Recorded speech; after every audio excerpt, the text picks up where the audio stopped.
India के अंदर Modi government ने एक इंतहाई मुतनाज़ कानून पास किया है। वहाँ पे जो वक्फ जायदादें हैं, मतरूका जायदादें, ख़ासतौर पर मुसलमानों की, उसके हवाले से ये कानून पास किया गया है।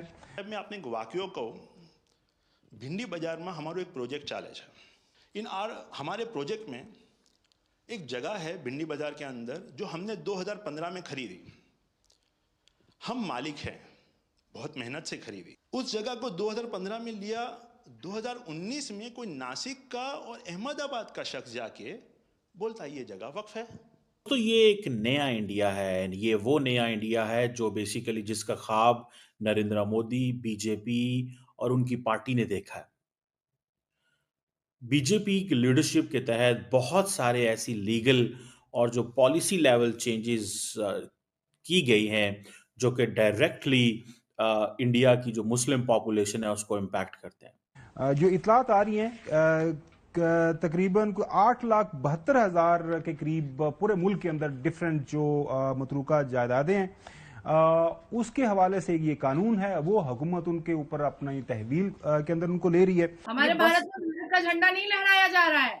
हमारे भारत में आईएसआई का झंडा लहराया जा रहा है, फिलिस्तीन का झंडा लहराया जा रहा है, पाकिस्तान का झंडा लहराया जा रहा है, हमास का झंडा लहराया जा रहा है। हमारे भारत का झंडा नहीं लहराया जा रहा है। और ये हालत है मुसलमानों की। ये देखिए, गुंडई दबंगई आप लोग कहती हैं कि भारत में मुसलमान डरे हुए, ये डरा हुआ दिख रहा है आपको? इसमें जो बोर्ड बना रहे हैं उस बोर्ड में नॉन मुस्लिम्स को शामिल कर रहे हैं। 2 मेंबर हो सकते हैं नॉन मुस्लिम। फिर वहां का जो मुतलका जो हमारे डिप्टी कमिश्नर होता है उसके जो इक्वलेंट बंदा होगा वो भी इस मैटर को देख रहा होगा। वो मुसलमान है, हिंदू है, सिख है, क्या है, चाहे क्रिश्चियन है। पोजीशन ये कहती नजर आ रही है कि भाई ये मुसलमानों के साथ या मिनोरिटीज के साथ जुल्म है, जबकि इंडिया की गवर्नमेंट का ये स्टांस है कि ये बिल इसलिए लाया गया है ताकि किसी की जगह के ऊपर ना जायज कब्जा ना हो। एक सदस्य ने कह दिया माइनॉरिटीज कानून को स्वीकार नहीं करेगी।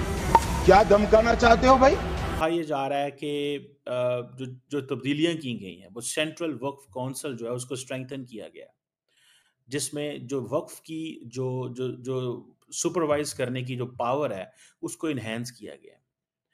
एनुअल ऑडिट्स जो हैं वो मैंडेटेड कर दी गई हैं। तो बात यह है कि ये तो मुसलमानों के लिए की जगह हैं, वो उनके लिए अगर रिलीजियस टूरिज्म अगर इंडिया में आ रहा है तो उसका भी एक रेवेन्यू आता है। वो रेवेन्यू भी जो है ये अपनी जेब में डालना चाह रहे हैं।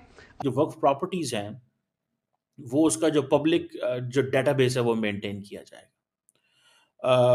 अब फॉर एग्जांपल जो वक्फ जो बोर्ड्स हैं वो 30 साल तक जो अपनी प्रॉपर्टीज हैं वो लीज पे दे सकते हैं। पहले ये 3 साल तक थी।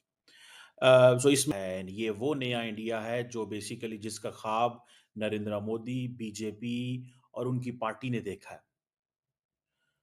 बीजेपी की लीडरशिप के तहत बहुत सारे ऐसी लीगल और जो पॉलिसी लेवल चेंजेस की गई हैं जो कि डायरेक्टली इंडिया की जो मुस्लिम पॉपुलेशन है उसको इम्पैक्ट करते हैं। आप देखें ट्रिपल तलाक बैन जो था, जिसको जो क्रिमिनलाइज किया गया, जो इंस्टेंट डिवोर्स थी, यानी कि आप ये समझ लें कि अगर आपने इंस्टेंट डिवोर्स दी तो ये क्रिमिनलाइजेशन है। इसी तरह all India Muslim personal law board जो है उसने इसको अपोज किया, मुखालफत की, लेकिन कोई मसला नहीं है। इसी तरह यूनिफॉर्म सिविल कोड जो है उसमें तब्दीलियां की गई। इस तरह वक्फ बोर्ड रिफॉर्म्स 2013 में भी की गई, जब जो गवर्नमेंट की जो स्ट्रेंथ है, जो गवर्नमेंट का जो कंट्रोल है वो वक्फ की प्रॉपर्टीज के ऊपर कर दिया गया। इसी तरह सिटीजनशिप एंड जैसे एनपीआर एंड एनआरसी, जब सिटीजनशिप अमेंडमेंट एक्ट आया, इस तरह के जो मसले मसाइल बने। आगे आप देखें कि जो नेशनल रजिस्ट्रार ऑफ सिटीजन्स था उसके ऊपर मसले बने। एंटी कन्वर्जन लॉज, ये जो लव जिहाद था, बहुत कुछ इंडिया ने चेंज किया। इवन के कहा ये गया है कि जैसे हिजाब एंड रिलीजियस जो बैन है, फॉर एग्जांपल कर्नाटका के अंदर हिजाब बैन किया गया स्कूल कॉलेजेस के अंदर, जिसको इंडिया की सुप्रीम कोर्ट ने अब होल्ड किया। आप इससे अंदाज़ा लगाएं कि फिर इसी तरह जो बहुत सारी जो डेमोलिशन ड्राइव हुई, आपने सुना होगा बुलडोजर जस्टिस के नाम से चीज़ें जो हैं वो की गई। बहुत कुछ नरेंद्र मोदी की सरकार में हुआ। ये एक नया इंडिया है। वो लोग जो नहीं समझते उनको ये समझना चाहिए कि बेसिकली ये जो वक्फ बोर्ड जो है, जो इंडियन गवर्नमेंट ने बहुत सारी लीगल चेंजेस किए हैं वक्फ बोर्ड के अंदर पिछले कुछ सालों में, पर्टिकुलरली ये आपको बताता चलूं, ये वक्फ एक्ट 1995 था। अब जो वक्फ एक्ट फिर अमेंडमेंट की 2013 में, और कहा यह जा रहा है कि जो जो तब्दीलियां की गई हैं वो सेंट्रल वक्फ काउंसिल जो है उसको स्ट्रेंथन किया गया, जिसमें जो वक्फ की जो जो जो सुपरवाइज करने की जो पावर है उसको इन्हेंस किया गया। एनुअल ऑडिट्स जो हैं वो मैंडेटेड कर दी गई हैं, रिपोर्ट पार्लियामेंट में आएगी।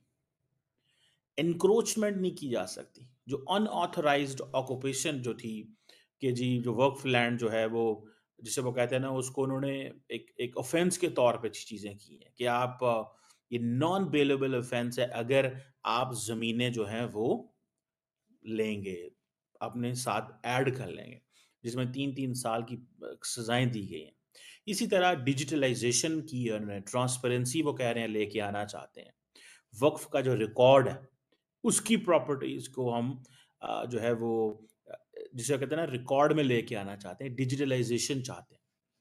इसी तरह ये समझ लें कि जितने भी जो वक्फ प्रॉपर्टीज हैं वो उसका जो पब्लिक जो डेटाबेस है वो मेंटेन किया जाएगा। अब फॉर एग्जांपल जो वक्फ जो बोर्ड्स हैं वो 30 साल तक जो अपनी प्रॉपर्टीज हैं वो लीज पे दे सकते हैं, पहले ये 3 साल तक थी। सो इसमें वक्फ के एसेट्स होंगे, बढ़ेंगे या उनको फ़ायदा होगा। डिस्प्यूट रेजोल्यूशन जैसे इश्यूज जो हैं वो इसमें इस कानून के अंदर चेंज किए जा रहे हैं। अब जो मैं बहुत सारे लोग इंडिया के अंदर इस पे शोर कर रहे हैं, उसके ऊपर भी आता हूँ कि कौन कौन शोर कर रहे हैं, और उस पर भी समझ जाएं कि ये एक नया इंडिया है। ये वो इंडिया है जिसमें वो जिसे कहते हैं ना जिस अंदाज से, और दूसरा उनके पास मेजोरिटी है। मुझे समझ नहीं आ रही कि एक गवर्नमेंट एक कानून बनाना चाहती है और उसके पास उनके लिए मेजोरिटी मौजूद है, तो वो क्यों अपना कानून नहीं बना सकते? वो क्यों अपनी चीजें अपने कंट्रोल में नहीं ले सकते? ये एक सवाल है कि नहीं है? अब फॉर एग्जाम्पल जिसे वो कहते हैं ना कि ये फॉर एग्जाम्पल सुप्रीम कोर्ट की हदायत थी इंडिया की, मैं पढ़ रहा था कि जितनी भी सुप्रीम कोर्ट ने ये कहा कि जो वक्फ के सर्वेस किए जाएं और एनक्रोचमेंट खत्म की जाए, तो इस पे कोई बुरी बात तो नहीं है एनक्रोचमेंट खत्म करना। एनक्रोचमेंट खत्म करना बुरी बात थोड़ी है कि बुरी बात है, मुझे तो नहीं लगता ये कोई बुरी बात है।